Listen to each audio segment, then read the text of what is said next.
আসসালামু আলাইকুম প্রিয় শিক্ষার্থী বন্ধুরা, আজকের অনলাইন ক্লাসে তোমাদেরকে সবাইকে স্বাগত জানাচ্ছি। আমি মোহাম্মদ জসিমউদ্দিন, প্রভাষক, গণিত বিভাগ, আখাউড়া ক্যাম্ব্রিয়ান কলেজ। আজকের ক্লাসে আমাদের পার্ট হচ্ছে কনিক 6 এর পরাবৃত্ত সম্পর্কিত গাণিতিক সমস্যাগুলি। শিক্ষণফল: পরাবৃত্তের শীর্ষবিন্দুর স্থানাঙ্ক তুমি বের করতে পারবে। তারপর হচ্ছে অক্ষরেখার সমীকরণ, উপকেন্দ্রিক লম্বের সমীকরণ ও লম্বের দৈর্ঘ্য, শীর্ষবিন্দুতে স্পর্শকের সমীকরণ তুমি নির্ণয় করতে পারবে। 2 নম্বর যেটা পরাবৃত্তের উপকেন্দ্রের আরেকটা নাম হচ্ছে ফোকাস। কেন্দ্রিকতা মানে এক্সেন্ট্রিসিটি এবং নিয়ামক রেখা নির্ণয় করতে পারবো। গত ক্লাসে আমরা প্রথম ক্লাসে কি করছিলাম, এই বিষয়গুলো কিভাবে মানে হচ্ছে পরাবৃত্তে তোমাদের 7টা সূত্র আছে বইয়ের মধ্যে, সেই 7টা সূত্র কিভাবে এস্টাবলিশ করে পরাবৃত্তের চিত্র থেকে সেই বিষয়টা আমি ব্যাখ্যা করছিলাম। এখন আমরা কি করব, এই যে বিষয়গুলো এগুলো ব্যবহার করে আমরা অঙ্ক কিছু গাণিতিক সমস্যাগুলি দেখাবো আজকের ক্লাসে। দেখো এটা হচ্ছে মূলত এই সমীকরণটা, দেখো এটা হচ্ছে একটা পরাবৃত্তের চিত্র। এখানে বিষয়টা হচ্ছে, দেখো এইটা যখন y অক্ষের উপর অবস্থান করে তখন আমি তোমাদেরকে পরাবৃত্তের সমীকরণ দেখাইছিলাম। দেখো এটা ছিল y অক্ষের উপর যখন অবস্থান করে পরাবৃত্তের সমীকরণ ছিল x² = 4ay। আবার যখন x অক্ষের উপর পরাবৃত্ত অবস্থান করবে তখন সমীকরণ হবে তোমার এরকম, y² প্রথম দেখো 4ax। এখন আমরা যে বিষয়টা করব, দেখো এই প্রথম যে পরাবৃত্তের আদর্শ সমীকরণ x² = 4ay এবং দ্বিতীয় পরাবৃত্তের যে আদর্শ সমীকরণ y² = 4ax, আমরা কি করব, এইটার ক্ষেত্রে আমরা যেগুলো শিখছি আর এইটার ক্ষেত্রে যেগুলো শিখছি তাদের মধ্যে কোনো মৌলিক পার্থক্য নেই। দেখো একটা হচ্ছে y² = 4x আর একটা হচ্ছে x² = 4ay। এখন এগুলোর যে 7টা সূত্র আমরা শিখছি মানে হচ্ছে একটা আরেকটার বিপরীত হবে। দেখো এইটার ক্ষেত্রে শীর্ষবিন্দুর স্থানাঙ্ক আমরা শিখছি কি, দেখো 0 0। ঠিক সিমিলারলি ভাবে এইটার ক্ষেত্রে শীর্ষবিন্দুর স্থানাঙ্ক কত হবে, 0 0। দেখো এইটার ক্ষেত্রে উপকেন্দ্রের স্থানাঙ্ক হচ্ছে কত, a, 0। আর এইটার ক্ষেত্রে উপকেন্দ্রের স্থানাঙ্ক হবে কত, দেখো 0, a। কেন না, দেখো এইটা হচ্ছে x অক্ষের উপর পরাবৃত্ত অবস্থান করবে। x অক্ষের উপর অবস্থান করলে দেখো x এর মান থাকবে। আবার যখন সে y অক্ষের উপর অবস্থান করবে x এর মান y অক্ষের উপর আমরা জানি 0, সেজন্য দেখো y এর একটা মান আছে বাট এখানে x এর মানটা কত, 0। তারপর দেখো এটার ক্ষেত্রে নিয়ামক রেখার সমীকরণটা ছিল কি, x + a = 0। আর ঠিক সিমিলারলি ভাবে বিপরীতমুখী এটার ক্ষেত্রে নিয়ামক রেখার সমীকরণ হবে কি, y + a = 0। আবার দেখো এটার ক্ষেত্রে উপকেন্দ্রিক লম্বের সমীকরণ হচ্ছে x - a = 0। R x² = 4ay পরাবৃত্তের সমীকরণ, এটার ক্ষেত্রে উপকেন্দ্রিক লম্বের সমীকরণ হচ্ছে y - a = 0। দেখো y² = 4ax এর ক্ষেত্রে উপকেন্দ্রিক লম্বের দৈর্ঘ্য হচ্ছে absolute value of 4a। ঠিক সিমিলারলি ভাবে এটার ক্ষেত্রে কি হবে, দেখো absolute value of কত, 4a।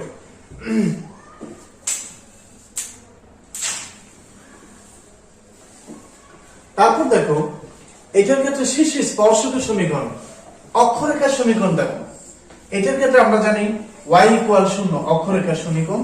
আর এটার ক্ষেত্রে হচ্ছে অক্ষরেখার সমীকরণ কত হবে, x = কত, 0। আবার দেখো এটার ক্ষেত্রে শীর্ষ স্পর্শকের সমীকরণ হচ্ছে x = 0 আর এটা হবে কি তখন y = দেখো এই যে 0 হয়ে গেছে। দেখো 2টা 4টা 6টা 7টা, এই 7টা সূত্র ব্যবহার করে আমরা এই চ্যাপ্টারের প্রতিটা অঙ্ক সমাধান করতে পারবো ইনশাআল্লাহ। তাহলে দেখো শিক্ষার্থী বন্ধুরা, আমরা এই যে পরাবৃত্ত, দেখো এটা হচ্ছে কি y অক্ষের উপর যখন পরাবৃত্ত অবস্থান করবে, আবার যখন এই অ্যাঙ্গেলে থাকবে। দেখো আমি তোমাদেরকে প্রথম ক্লাসে এই বিষয়টা দেখাইছিলাম বা ব্যাখ্যা করছিলাম কি, যখন x অক্ষের উপর পরাবৃত্ত থাকে তখন সূত্রগুলো কি রকম, আর যখন y অক্ষের উপর অবস্থান করবে তখন তার সূত্রগুলো কি রকম। তাহলে দেখো আমরা এই যে সূত্রগুলো শিখলাম, এখন এই সূত্রগুলো ব্যবহার করে কিছু অঙ্ক আমরা সমাধান করব। দেখো আমি এখানে 2টা অঙ্ক লিখছি, এই 2টা অঙ্কের ক্ষেত্রে ঠিক সিমিলারলি ভাবে আমরা এই বিষয়গুলো ব্যাখ্যা করব। দেখো উপরোক্ত সমীকরণ দ্বারা সূচিত পরাবৃত্তের শীর্ষবিন্দু, উপকেন্দ্রিক লম্বের দৈর্ঘ্য সমীকরণ, অক্ষের সমীকরণ এবং নিয়ামক রেখার সমীকরণ নির্ণয় করো। তার মানে হচ্ছে শিক্ষার্থী বন্ধুরা, এই 2টা অঙ্ক আমরা এগুলাকে কি এট ফার্স্ট পরাবৃত্তের আদর্শ সমীকরণ আকারে প্রকাশ করতে হবে।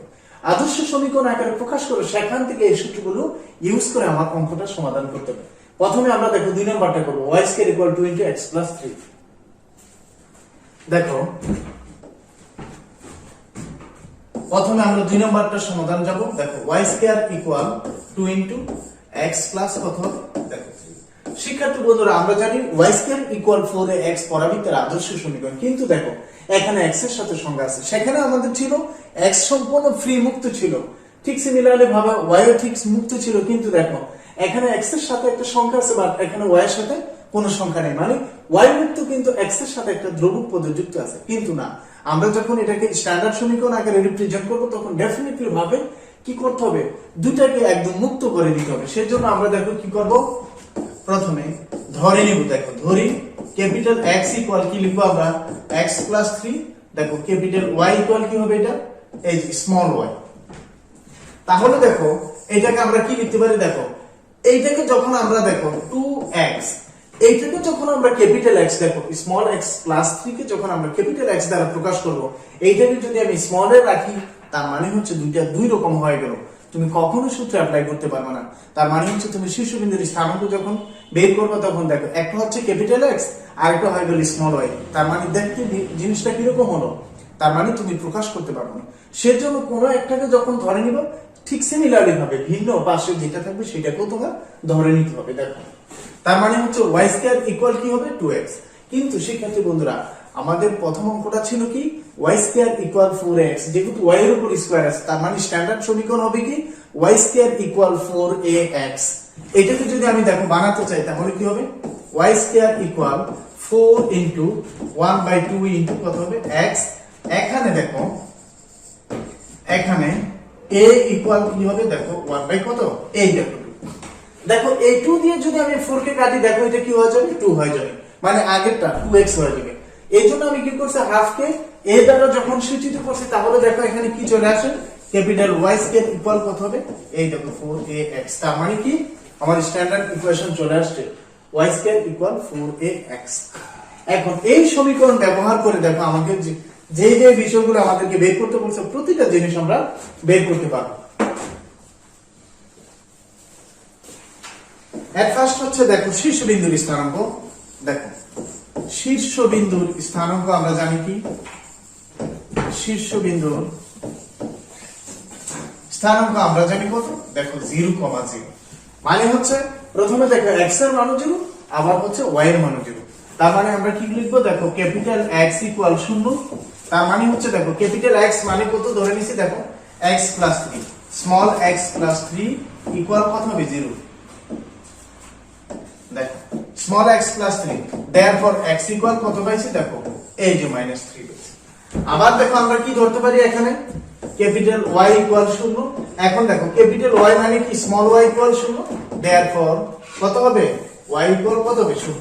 তার মানে শীর্ষবিন্দুর স্থানাঙ্ক আমরা কত পেয়ে গেলাম দেখো প্রথম হচ্ছে x এর মান -3, y এর মান কত 0, তার মানে হচ্ছে কত -3,0। এইটাই হচ্ছে আমাদের প্রথমটা দেখো শীর্ষবিন্দুর স্থানাঙ্ক। তারপর হচ্ছে দ্বিতীয় পার্ট যেটা ছিল সেটা হচ্ছে উপকেন্দ্রের স্থানাঙ্ক। উপকেন্দ্রের স্থানাঙ্ক দেখো আমরা কিভাবে বের করব,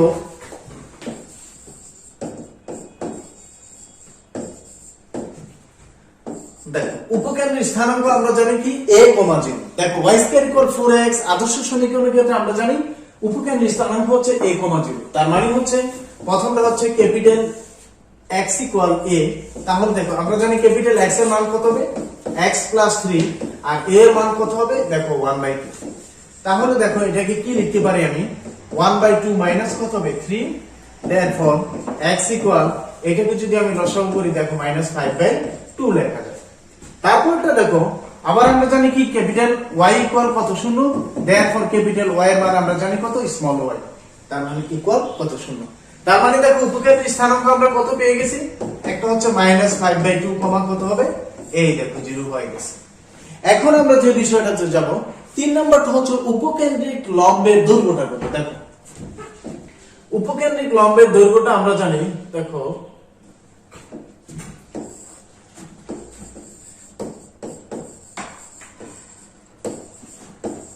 উপকেন্দ্রিক লম্ব হচ্ছে অ্যাবসলিউট ভ্যালু অফ কত 4। দেখো 4 ইনটু a মানে জানি আমরা কত 1/2, তার মানে কাটাকাটি করলে কত 2 হবে। দেখো এই 2 দিয়ে যদি আমরা 4 কে কাটাকাটি করি এখানে কি হবে 2 হবে, তার মানে হচ্ছে এই 2ই হচ্ছে একটা আনসার। তারপর দেখো নিয়ামক রেখার সমীকরণ আমরা জানি কি দেখো নিয়ামক রেখার সমীকরণ আমরা জানি কি, এটা হচ্ছে x প্লাস a ইকুয়াল কত হবে, এটা 0। দেখো নিয়ামক রেখার সমীকরণ জানি কি আমরা x প্লাস a ইকুয়াল কত 0। তার মানে এটাকে আমরা লিখতে পারি কি, দেখো x এর মান আমরা জানি কি ক্যাপিটাল কত স্মল x প্লাস 3, দেখো স্মল x প্লাস 3 আর a এর মান কত 1/2 ইকুয়াল কত হবে, a দেখো 0। তার মানে দেখো এটা কি হবে, খুবই সহজ জিনিস, x প্লাস 3 গুণ 6 রেখে কত 7/2 ইকুয়াল 0। এইটাকে তুমি চাইলে দেখো লসাগু করে 2x প্লাস 7 ইকুয়াল 0 লিখতে পারো, অথবা তুমি কি x প্লাস 7/2 ইকুয়াল 0 লিখলেও তুমি সেম নাম্বার পাবে। তারপর দেখো পরবর্তীতে আমরা জানি কি উপকেন্দ্রিক লম্বের সমীকরণ। উপকেন্দ্রিক লম্বের সমীকরণটা দেখো কি হবে,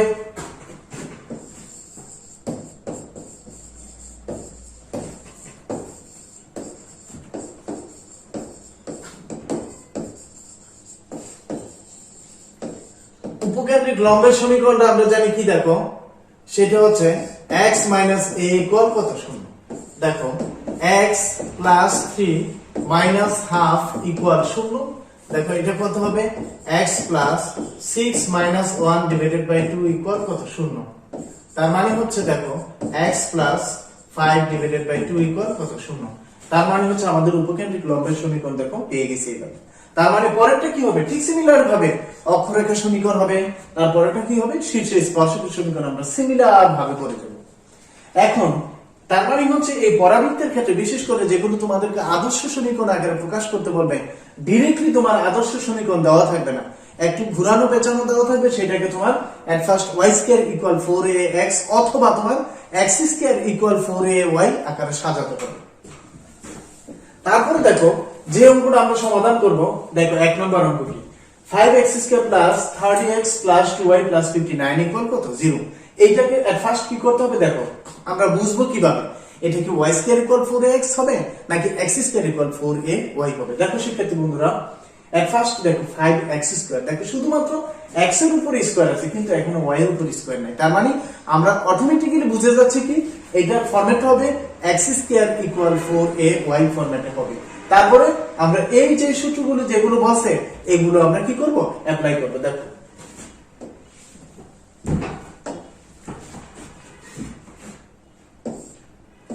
দেখো এটা হচ্ছে 5x square plus 30x plus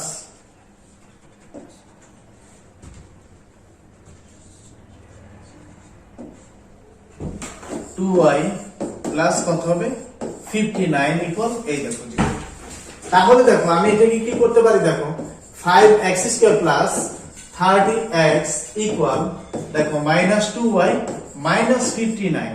কেননা দেখো x এর উপরে শুধুমাত্র স্কয়ার আছে, এই জন্য যেটার উপর স্কয়ার থাকবে সে সমস্ত ফাংশনগুলো একদিকে রাখবো, আর যাদের উপর স্কয়ার নাই প্লাস ধ্রুবক পদ সেগুলো আমি কি করব একদিকে নিয়ে যাব।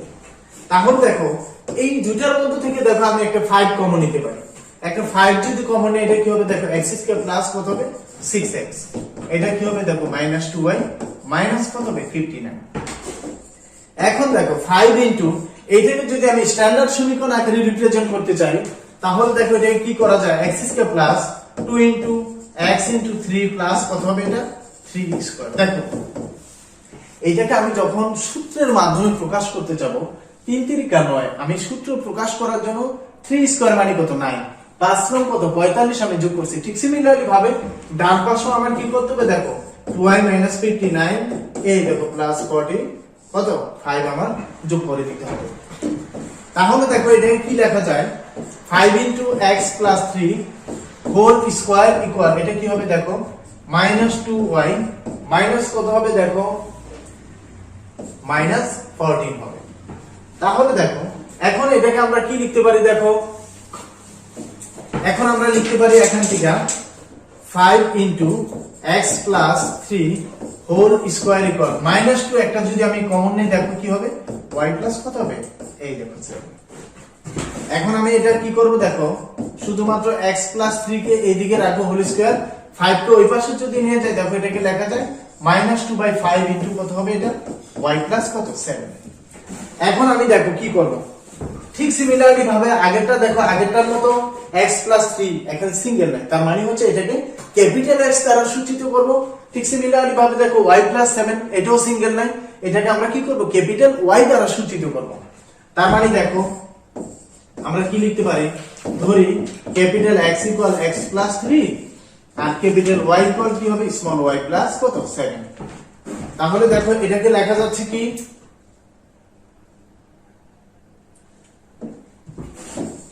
এটাকে লেখা যাচ্ছে কি দেখো x স্কয়ার ইকুয়াল -2/5 ইনটু কত হবে, এই দেখো y, কেন না এই যে স্মল y প্লাস 7 সমান ক্যাপিটাল Y, আরেকটা হচ্ছে তোমার x প্লাস 3 সমান কত হবে, ক্যাপিটাল x স্কয়ার। এখন এইটাকে দেখো আমি কি লিখতে পারি, বা ক্যাপিটাল x স্কয়ার ইকুয়াল মাইনাসটা আমি এখানে দিব না, দেখো 4 ইনটু -1/10 ইনটু কত হবে, এই দেখো y।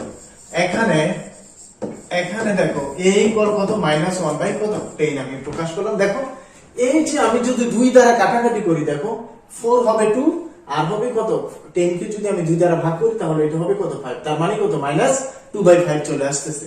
তার মানে দেখো এটা কি হয়ে গেল, x স্কয়ার ইকুয়াল হচ্ছে কত, এই দেখো 4ay। তার মানে আমাদের যে দুইটা পরাবৃত্তের আদর্শ সমীকরণ, সেই দুইটার মধ্যে আমরা যে দুইটা টাইপের অঙ্কই করতেছি। প্রথম টাইপের অঙ্কটা ছিল এরকম y স্কয়ার ইকুয়াল 4x, আর দ্বিতীয় টাইপের অঙ্কটা হচ্ছে কোনটা, দেখো x স্কয়ার ইকুয়াল 4ay। এখন তুমি মূলত যে সূত্রগুলো পরাবৃত্তের ক্ষেত্রে শিখছো, সেই সূত্রগুলো অ্যাপ্লাই করলে তোমার অঙ্কগুলো মিলে যাবে। দেখো এট ফার্স্ট আমরা জানি শীর্ষবিন্দুর স্থানাঙ্ক দেখো 0,0, শীর্ষবিন্দুর স্থানাঙ্ক তার মানে হচ্ছে দেখো আমরা তো এটা ক্যাপিটাল X এবং Y দ্বারা সূচিত করছি। দেখো এটা হচ্ছে ক্যাপিটাল X এবং Y দ্বারা সূচিত করাতে এটা হচ্ছে মূলত ক্যাপিটাল X এর মান, এটা হচ্ছে মূলত ক্যাপিটাল Y এর মান। তার মানে দেখো capital X equal 0, capital X এর মান আমরা জানি দেখো কত, দেখো ক্যাপিটাল X এর মান হচ্ছে ক্যাপিটাল স্মল x প্লাস 3 আর এটা হচ্ছে স্মল y প্লাস 7। দেখো small x plus 3 equal 0, therefore দেখো x ইকুয়াল কত হবে -3। তারপর এটা কি হবে, দেখো ক্যাপিটাল Y ইকুয়াল 0, এটা হবে কত, এটা হবে স্মল y প্লাস 7 ইকুয়াল 0, তার মানে স্মল y ইকুয়াল কত হবে -7। তার মানে হচ্ছে শীর্ষবিন্দুর স্থানাঙ্ক কত পাইছি, দেখো -3 -7, এইটা হচ্ছে শীর্ষবিন্দুর স্থানাঙ্ক। এখন 2 নম্বর বিষয়টা হচ্ছে আমরা উপকেন্দ্রের স্থানাঙ্ক বের করব। দেখো উপকেন্দ্রের স্থানাঙ্ক হচ্ছে কত জানি আমরা, দেখো এটা হবে কত 0,a, কেননা প্রথম সমীকরণ ছিল যেটা y স্কয়ার ইকুয়াল 4ax এর ক্ষেত্রে আমরা জানি উপকেন্দ্রের স্থানাঙ্ক ছিল a, যেহেতু একটু চেঞ্জ হয়ে গেছে, এটা হচ্ছে y এর উপর যখন প্যারাবোলা অবস্থান করবে তখন তার ফরম্যাট গুলো চেঞ্জ হয়ে যাবে। তার মানে হচ্ছে এটার ক্ষেত্রে হয়ে যাবে 0,a। তার মানে হচ্ছে প্রথমটা হচ্ছে ক্যাপিটাল X ইকুয়াল 0, দেখো ক্যাপিটাল X এর মান জানি আমরা কত, small x plus 3 equal 0, therefore x equal কত হবে -3। আর এটা হবে তোমার ক্যাপিটাল Y ইকুয়াল কত a, দেয়ারফর ক্যাপিটাল Y এর মান কত হবে y প্লাস 7 ইকুয়াল এটার মান হচ্ছে -1/10। তাহলে দেখো এইটা যদি আমি y প্লাস 7 প্লাস কত হবে 1/10 ইকুয়াল কত হবে 0, তাহলে দেখো y plus 71 divided by 10 equal কত 0। দেখো এখান থেকে y এর মানটা আমি বের করে নিতে পারি -71 ডিভাইডেড বাই কত 10। দেখো দেখো এখান থেকে আমি y এর মান কত বের করতে পারি -71 ডিভাইডেড বাই কত 10। তার মানে শীর্ষ উপকেন্দ্রের স্থানাঙ্ক হচ্ছে -3, -71 ডিভাইডেড বাই কত 10। প্রিয় শিক্ষার্থী বন্ধুরা, আমরা এইভাবেই যেমন দেখো উপকেন্দ্রিক স্থানাঙ্ক, তারপরে নিয়ামক রেখার সমীকরণ, উপকেন্দ্রিক লম্বের সমীকরণ, তারপরে হচ্ছে উপকেন্দ্রিক লম্বের দৈর্ঘ্য। যেমন দেখো উপকেন্দ্রিক লম্বের দৈর্ঘ্য কি আছে, অ্যাবসলিউট ভ্যালু অফ কত 4a। তার মানে দেখো 4 ইনটু এর মান জানি আমরা কত -1/10। দেখো কাটাকাটি করলে এটা কত -2/5। আমরা জানি উপকেন্দ্রিক লম্বের দৈর্ঘ্য কখনো ঋণাত্মক হয় না, দৈর্ঘ্য কখনো ঋণাত্মক হয় না, দৈর্ঘ্য এবং প্রস্থ। তার মানে হচ্ছে অ্যাবসলিউট ভ্যালু পরম মানের ভিতরে আমরা জানি কখনো সেটা কি হবে না, ঋণাত্মক হবে না, ধনাত্মক হয়ে যাবে। তার মানে এটা কি হবে, দেখো এই যে 2/5। এইভাবে শিক্ষার্থী বন্ধুরা আমরা যে পরাবৃত্তের সূত্রগুলো আছে প্রতিটা অঙ্কের ক্ষেত্রে, দেখো প্রতিটা অঙ্কের ক্ষেত্রে যেভাবেই আসুক না কেন সেটাকে আমরা আগে দেখবো কোনটার উপর স্কয়ার আছে, সেটা কি x এর উপর স্কয়ার আছে নাকি y এর উপর স্কয়ার আছে, সেই জিনিসটা আমরা আগে কি বুঝে নিব। যেমন দেখো x এর উপর স্কয়ার আছে, তার মানে আমি বুঝে গেছি এটা হবে x স্কয়ার ইকুয়াল 4ay, আর y এর উপর দেখো স্কয়ার আছে, তার মানে এটা আমি বুঝে নেব কি ওয়াই স্কয়ার ইকুয়াল 4ax এই ফর্মেটে আসবে। তো প্রিয় শিক্ষার্থী বন্ধুরা, তাহলে এই ছিল আমাদের দুটো অঙ্কের সমাধান।